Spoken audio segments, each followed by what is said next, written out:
Aujourd'hui, on a essayé de s'attaquer à un sujet qui est à savoir est-ce qu'il faut investir dans l'immobilier commercial ou pas en 2021.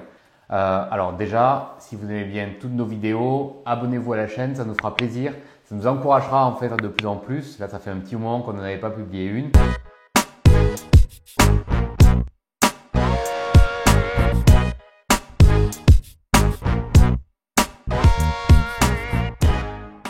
Donc, on va commencer par les chiffres, comme à notre habitude.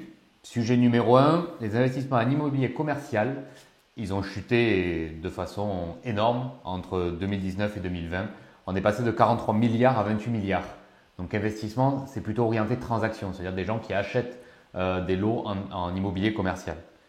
Si on va un petit peu plus loin en termes de location, donc ça, on appelle ça du placement d'immobilier commercial. Donc, les gens achètent pour investir, puis après ils le louent à des entreprises qui viennent s'installer. En termes de placement et de location, on a chuté de 45%.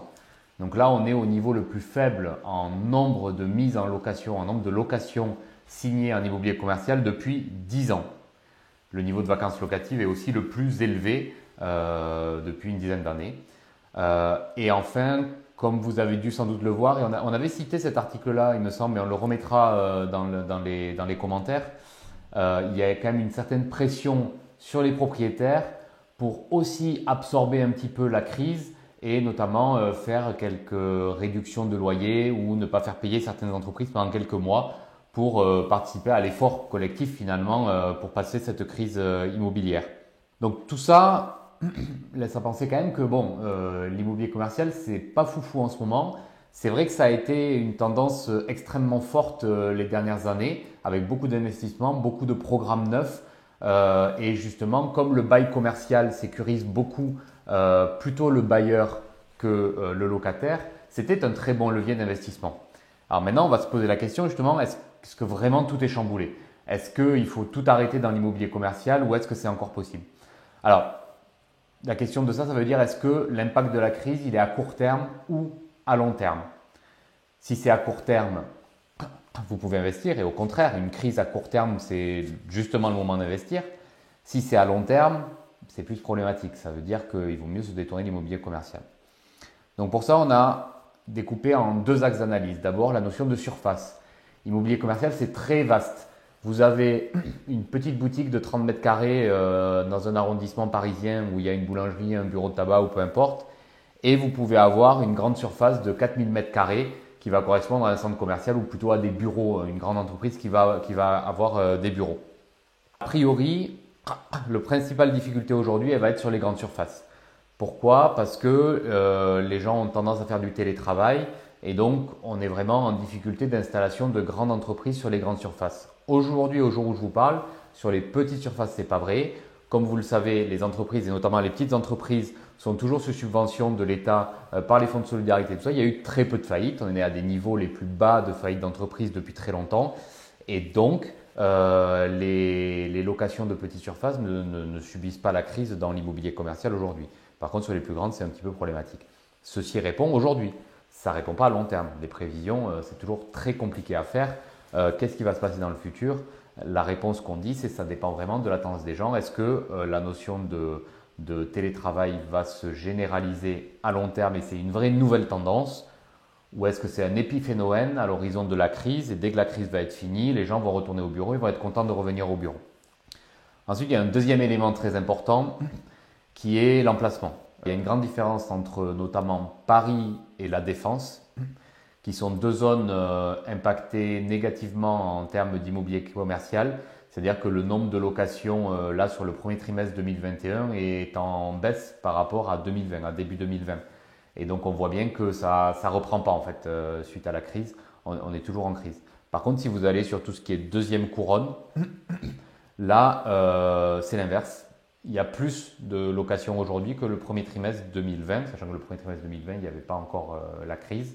Donc on est déjà sur des quantités de placements d'immobilier commercial supérieures à début 2020. Donc c'est assez bon signe. Alors, on n'a pas les éléments de est-ce que c'est consécutif à des baisses de loyer ou tout ça, mais nous, ça nous laisse l'impression que il y a un tassement dans Paris et dans la Défense sur ces grandes surfaces, peut-être, enfin la Défense par exemple, c'est la notion de grande surface. Dans Paris, pareil, il y a tout ce qui est bureaux qui doivent être sans doute un peu trop chers. Et sans doute que les entreprises rationalisent, là c'est un peu des hypothèses que je fais, mais on aurait l'impression que les entreprises rationalisent les coûts et s'éloignent du centre de Paris. En plus, les transports, je pense notamment à, ça peut être côté Marne-la-Vallée, ça peut être ici côté 93 ou côté Massy aussi, où vous avez eu beaucoup de constructions de par le Grand Paris. C'est quand même des zones où les entreprises ont beaucoup plus de facilité à s'installer parce qu'il y a des moyens de transport pour leurs collaborateurs et beaucoup d'immobilier qui se crée, d'immobilier résidentiel, qu'elles ont tendance à s'éloigner de Paris. Donc c'est ça la tendance dont on a l'impression nous. Et enfin, hier j'étais en discussion justement avec un grand promoteur en France sur les grands programmes. Il nous indiquait que dès aujourd'hui, tous les programmes qui étaient prévus à 100% pour de l'immobilier commercial sont aujourd'hui divisés par deux, c'est-à-dire qu'ils font moitié commercial, moitié habitation. Donc vraiment, vous voyez une tendance à ce que l'investissement en immobilier commercial soit réduit à partir de 2021.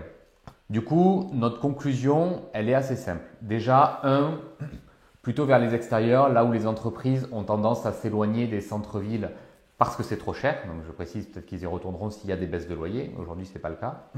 Donc à s'éloigner des centres-villes pour avoir accès à de l'immobilier plus économe pour les entreprises.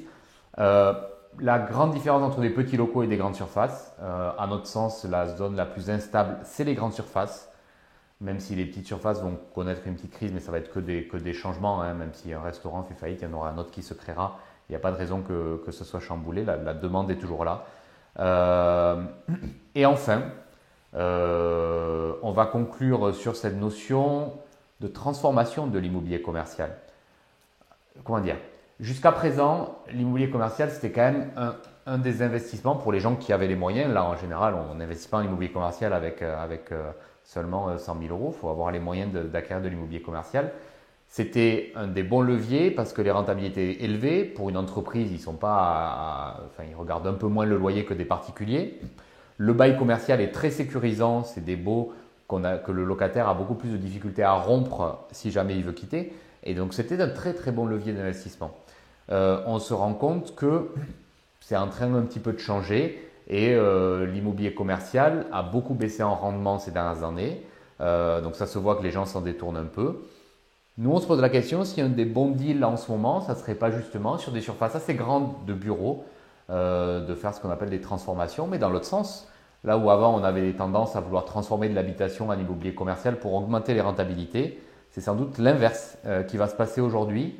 Et pour ça, on vous réfère aux vidéos sur l'immobilier résidentiel qu'on peut avoir par ailleurs sur la chaîne, où on indique bien que l'immobilier résidentiel, justement, ne connaît pas la crise. Et on n'a jamais été autant en tension sur l'immobilier résidentiel. Donc, ça serait logique que certaines surfaces en immobilier commercial soient transformées et soient beaucoup plus dédiées à de l'habitation pour répondre simplement aux besoins du marché.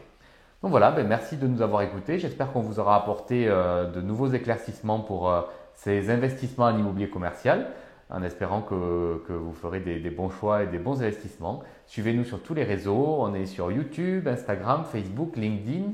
Et vous pouvez nous contacter si vous avez besoin de détails ou de conseils sur un projet. Vous avez un projet en cours, vous voulez nos conseils. Vous pouvez nous contacter sur l'ensemble des réseaux sociaux. Merci à tous et à bientôt.